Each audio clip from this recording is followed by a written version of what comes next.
Greetings, I'm Demonac, and it's arena time. Alright, let's get ready to Paladin, etc. Yeah. So, looking at this deck, it does look a little bit more on the expensive side. It's got some pretty solid stuff starting at 3 mana. Doesn't have a lot of fast start things overall. Then again, that means it has more sort of 4, 5, 6 cost things, which are, a lot stronger. And if you get to that late game and you're still somehow on relatively even footing, then you'd rather be the guy drawing 6 cost card every turn, or a 4 cost card every turn, than the guy who's drawing a 2 or a 3 cost card every turn. You know what else I'd rather be? I'd rather be the guy whose game had actually started, who wasn't filling time for, like, goddamn 30 seconds here while it tries to matchmake me. Holy crap. It better be a worthy opponent, and by worthy I mean slightly less worthy would be ideal. You asked for it. It's a mage. I've got double keepers. I'm going first, so I don't want to keep either of them in my hand. It was suggested in the comments that Reno only checks your deck, so that if I had one of the keepers in my hand, that would be sufficient to qualify for the uniqueness trait. Only having one copy of any card in my deck. And I've got one now. Hooray!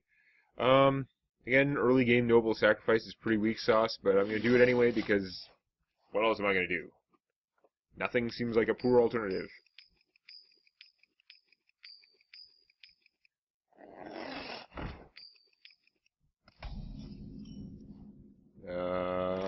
Footman. Reporting for duty.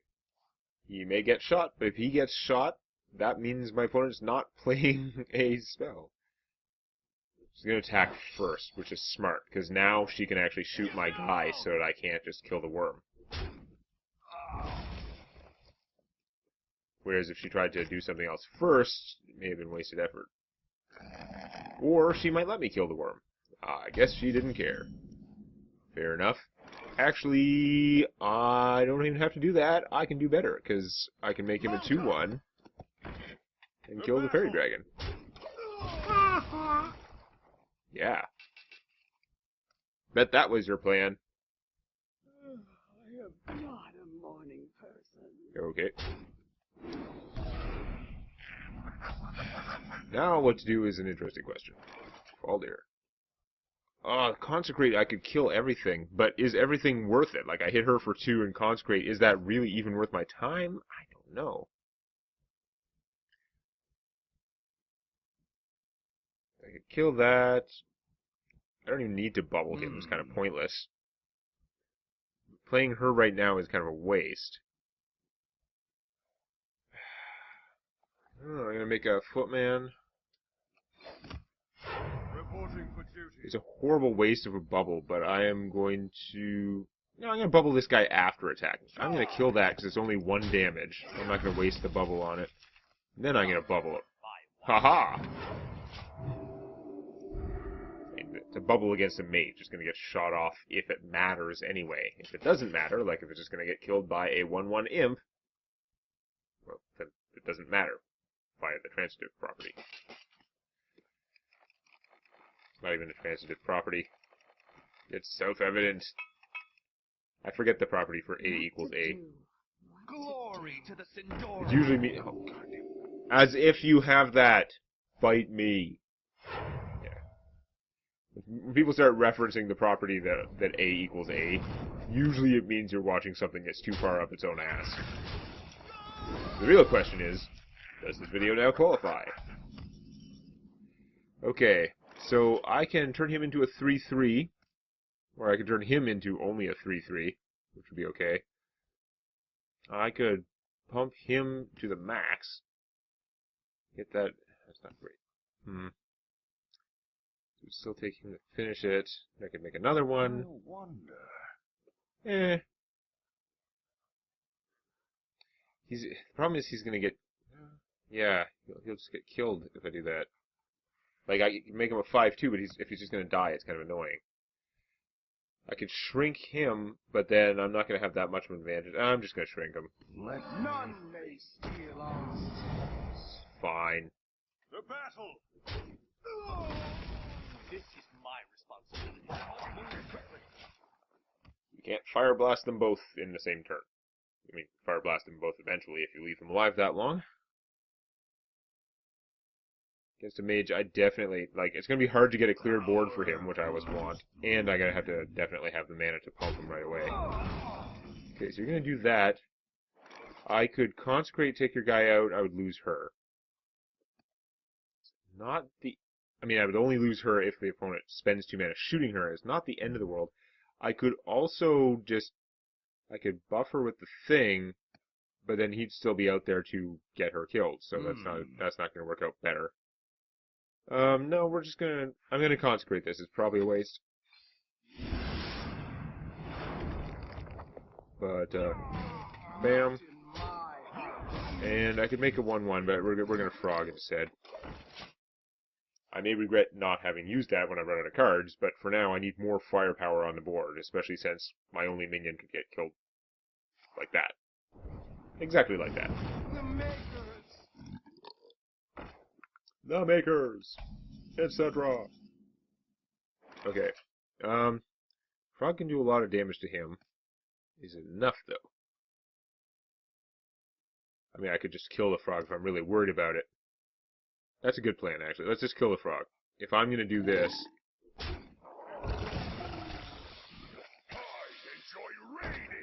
Frog Wars, but now I have a 6/6. Exactly the size to Fireball. Polymorph would also work. Fireball is more annoying.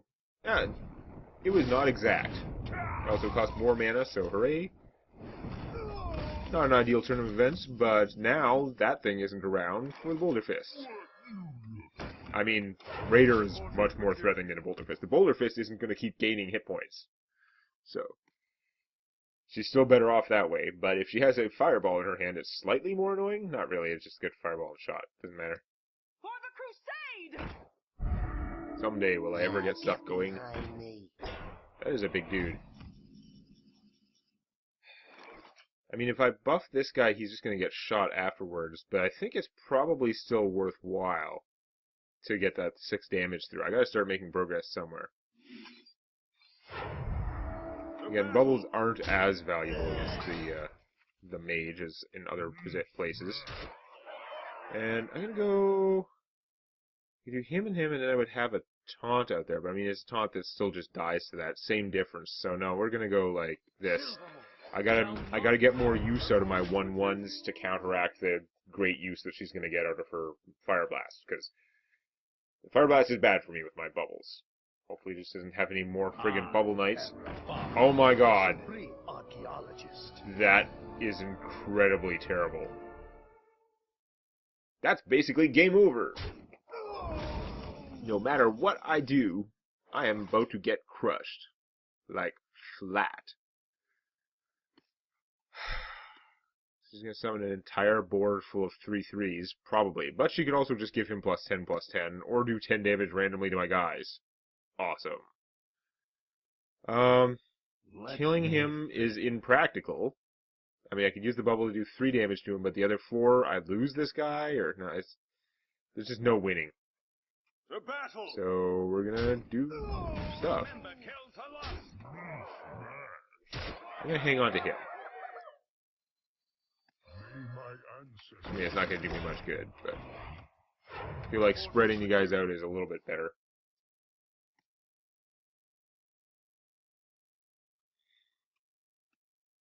I assume she's gonna fill her board with 3/3s. So that seems like the best of Rafam's artifact.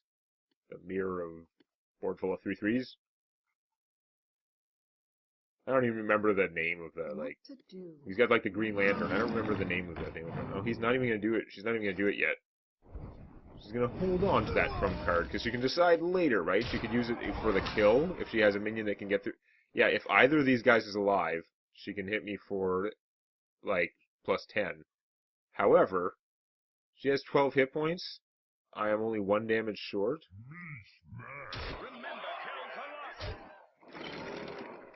Yeah, let's play him. The gates are open. And then charge. Let the dust settle. I don't want to get that charge bug and lose the game. Haven't seen it lately, but the charge bug. Okay, we won somehow. I think she probably should have Raphamasized. In fact, given that I was only 1 damage short of killing her, she really should have just done the 10 damage one. 10 damage spread out amongst my minions. If she could have killed the taunt first, or she could have not killed the taunt first. It's hard choice, but I think just doing 10 damage divided amongst my guys probably would have been the right choice there. Then again, maybe she had chosen she probably chose one of the other ones and then didn't realize, and then now she's looking at that position and she's like, oh, +10/+10 doesn't save me here.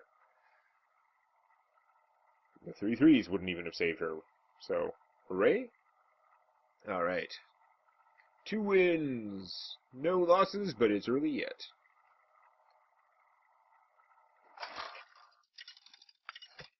I had a pretty good starting sort of mana curve there.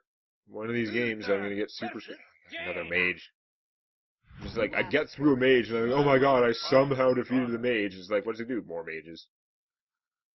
I don't want any of you in my starting hand. The cult leader, like, a really good 4-mana minion I could see keeping, like a Murloc Knight. If I'm going second, I would keep the Murloc Knight in my hand. I'd be like, goddamn Murloc Knight. Even though in practice he's a 6-mana play, because I don't want to play him for that. But, boy.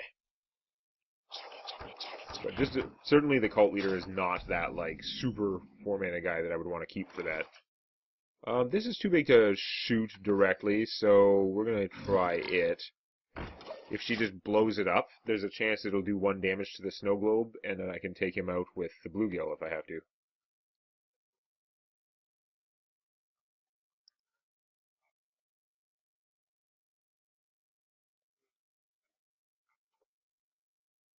We're gonna stay frosty. Drink with me, friend. Bounce him. Interesting. A little weird, but okay. Yeah, give it that. I think the Arcane Nullifier should do pretty well against that. It's kind of like short-termy. It's not that useful, not that impressive. I probably wish I had him later, but if I save the coin, then I would be able to do this turn 5. Turn 5 Murloc Knight make a guy would be pretty good. Okay, let's plan for that. So we're going to use the bluegill to kill that guy, even though I have less options for later now. Being able to bluegill Seal of Champions would have been awesome, but we're going to go for that kind of short-term advantage there. And then turn 5, I can Murlocify. Try and Murloc this game up. Well, that's unfortunate, but now I can play him. Provides a much needed... Even though this is just going to get shot. Magic detected. He's not protecting me against anything particularly right now, but he's annoying. He's a decent-sized minion. I feel like I like Sen'jin better if I don't have any use for mechs, but the fact is, losing 1 attack to be immune to spells is pretty impressive. You seriously played that turn when I was going to current coin Murloc? That is so incredibly annoying. Bite me. Fine, I'll do it next turn. I'll just, like, Argent Commander kill your thing. That's just for 1 turn, right? Yeah. Okay. Change of plans.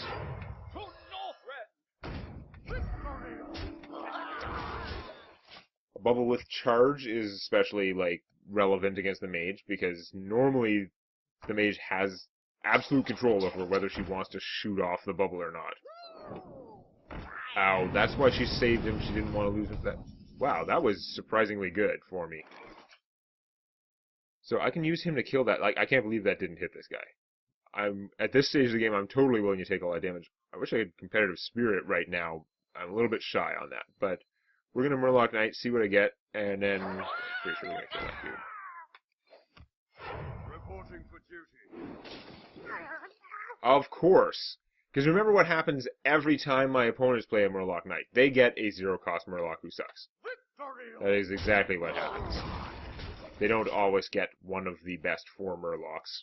Old One Eye, the Shaman, like, draw cards, Cult Leader Murloc, the Warlord, obviously, or another Murloc Knight. The top 4 Murlocs, by a mile, they always get Tiny Finn. The piece of crap that makes this whole play not even seem worthwhile if he dies right away. Which he will, because he's a Murloc Knight. Ew. My opponent is getting a mech of choice. This is unfortunate, because mechs are good.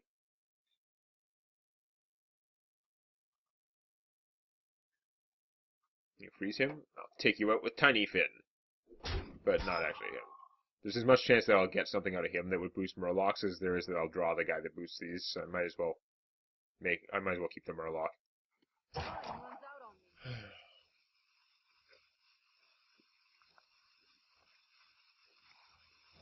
Unstable Portal. That is always threatening. My opponent has gotten a lot of minions of choice. That is interesting. How much damage... No, I don't have enough mana for that. I'm not going to worry about the possibility of that killing my opponent, as interesting as it would be. We're going to make some Murloc love. Reporting for duty. You heard me. Wow. You are not one of the worst, but you're pretty bad. In this context. Obviously, it's a pretty good card. I think the thing to do is obviously True Silver Champion that bozo. For justice. On my face, Gorilla. And then take a gamble that my opponent doesn't have a Flame Strike. Well, I guess if she Flame Strikes and kills them all, then I'll get to keep this out. It only triggers if I have a minion.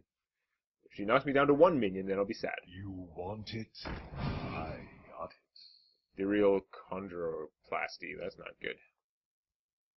That's a surgery where she goes into the universe, removes a spell, and then inserts it up my rear end.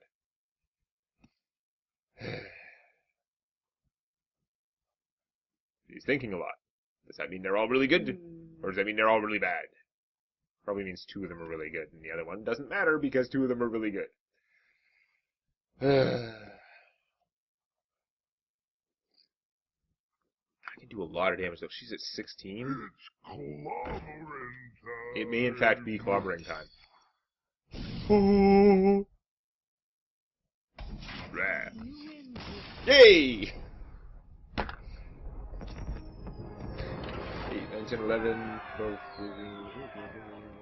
Yeah, okay, I actually had lethal damage there, not counting the crap ton of damage in my hand from the Seal of Champions and the Holy Draw card and see what it does.